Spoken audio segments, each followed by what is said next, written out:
Harcèlement en ligne des journalistes.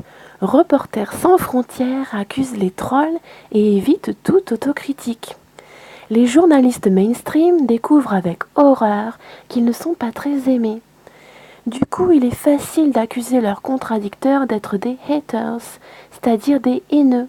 Les anti-journalistes seraient donc motivés par la haine pure ou la jalousie, le job de journaliste étant considéré comme prestigieux. Alors évidemment, c'est de l'ironie.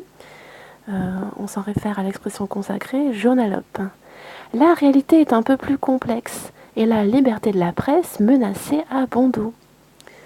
Reporters sans frontières publie ce 26 juillet 2018 son nouveau rapport intitulé Harcèlement en ligne des journalistes quand les trolls lancent l'assaut, dans lequel l'organisation s'alarme de l'ampleur d'une nouvelle menace qui pèse sur la liberté de la presse, c'est-à-dire le harcèlement en ligne massif des journalistes.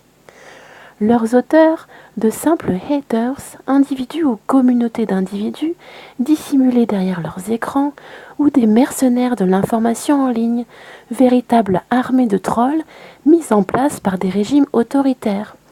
Dans les deux cas, l'objectif est le même, faire taire ces journalistes dont les propos dérangent, quitte à user de méthodes d'une rare violence. Pendant des mois, Reporters sans frontières a documenté ces nouvelles attaques en ligne et analysé le mode opératoire de ces prédateurs de la liberté de la presse qui ont su utiliser les nouvelles technologies pour mieux étendre leur modèle répressif. Cependant, à y regarder de plus près, par exemple quand on s'intéresse au fil de discussion sous les tweets de Frédéric Aziza, on voit certes quelques insultes volées, mais beaucoup plus de vannes et encore plus de remarques judicieuses sur le deux poids deux mesures dans le traitement des agresseurs sexuels. Tex a perdu son job pour une vanne, Bénichou a gardé le sien avec la même vanne et Aziza n'a eu qu'une remontrance. Ainsi, les contradicteurs raisonnables des journalistes mainstream, qui professent l'idéologie dominante, sont-ils parqués avec quelques trolls, ce qui permet de dénaturer l'ensemble de la critique média. Cela rappelle les défenseurs de la théorie officielle, débile, du 11 septembre 2001, qui mettent dans le même sac ceux qui pensent que les martiens du Waziristan ont attaqué les USA avec des rayons Zamzam et ceux qui évoquent la difficulté, voire l'impossibilité, que les tours jumelles s'effondrent toutes seules après le choc. Sans même parler de la sœurette, la tour 7.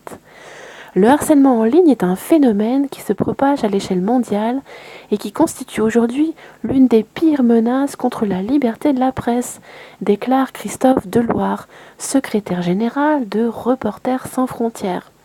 On découvre que les guerres de l'information ne sont pas menées seulement entre pays sur le plan international, mais que les prédateurs du journalisme mettent en place les armées de trolls pour traquer et affaiblir tous ceux qui recherchent honnêtement les faits.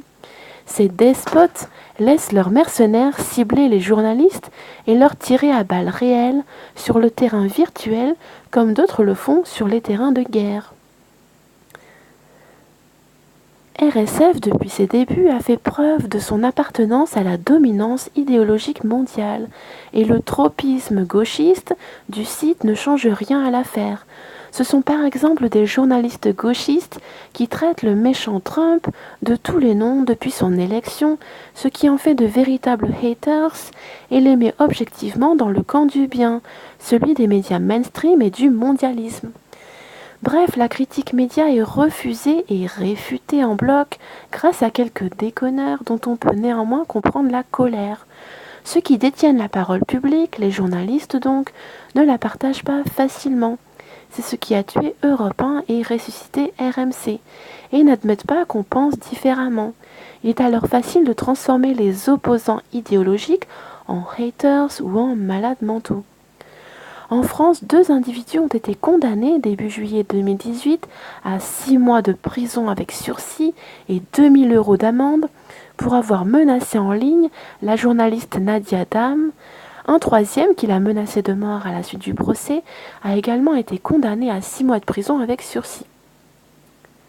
Ce que les journalistes de RSF devraient savoir, c'est que les peuples, par la voix des trolls justement, en ont marre qu'on les prenne pour des jambons, et qu'on déverse sur leur visage des kilotonnes de propagande avariée depuis des lustres.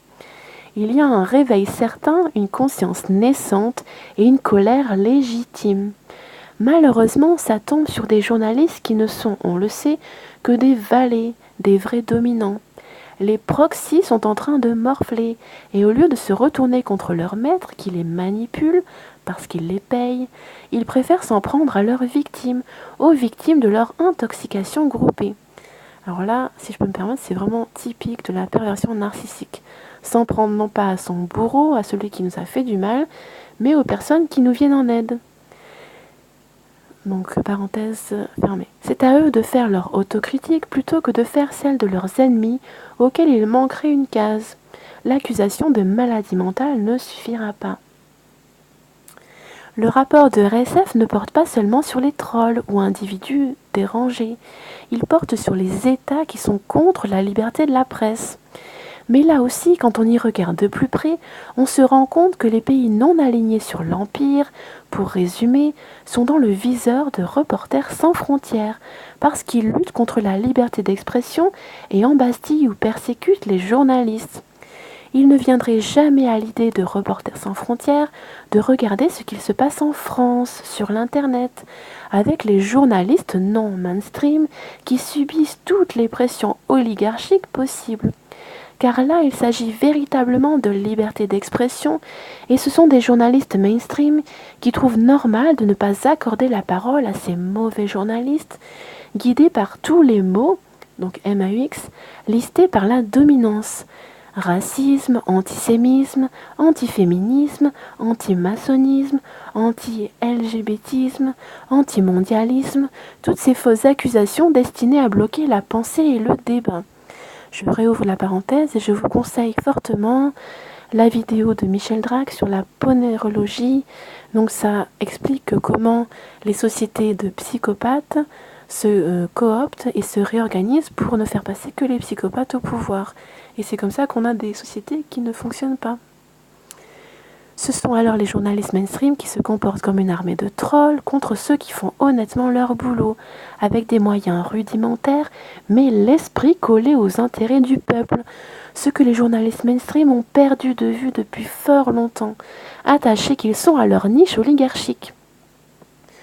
De cette persécution qui est à la fois économique, pas de fric, pas d'aide, que des ennuis bancaires, juridiques, pression, menaces et procès en cascade, et médiatique, zéro invitation sur le service public audiovisuel, pourtant garant du pluralisme des idées. Les journalistes de gauche ne parlent jamais, sauf pour en dénoncer les victimes. Dans les colonnes de Libération, pardon Drap Jour, ou les Inrock, pardon Pigas Hebdo, tous ces organes de la banque ou de la finance. Oui, les journalistes sont persécutés dans le monde entier, dans des pays qui ne sont pas très démocratiques. Oui, certains sont emprisonnés parce qu'ils font leur boulot, mais regardez ici en France. C'est le syndrome de l'occidental pétri de bons sentiments qui s'émeut pour le clandestin miséreux qui entre en France mais qui ne voit pas le SDF qui crève sous ses yeux dans la rue, dans sa rue. Face à ce constat, Reporters sans frontières formule 25 recommandations envers les États, la communauté internationale, les plateformes, les médias et les annonceurs pour une meilleure prise en compte de ces nouvelles menaces numériques. Ouvrez les yeux, journalistes système, vous êtes en plein dans la parabole de la paille et de la poutre. La menace, ce ne sont pas les pauvres trolls, la menace c'est vous. Une belle photo de Casimir que je n'ai pas connue. Entre qualifiés de petits néo-sionistes qui montent par une petite frappe frustrée d'égalité et réconciliation, c'est l'équivalent Légion d'honneur. Voilà, c'est tout pour cet article. À plus.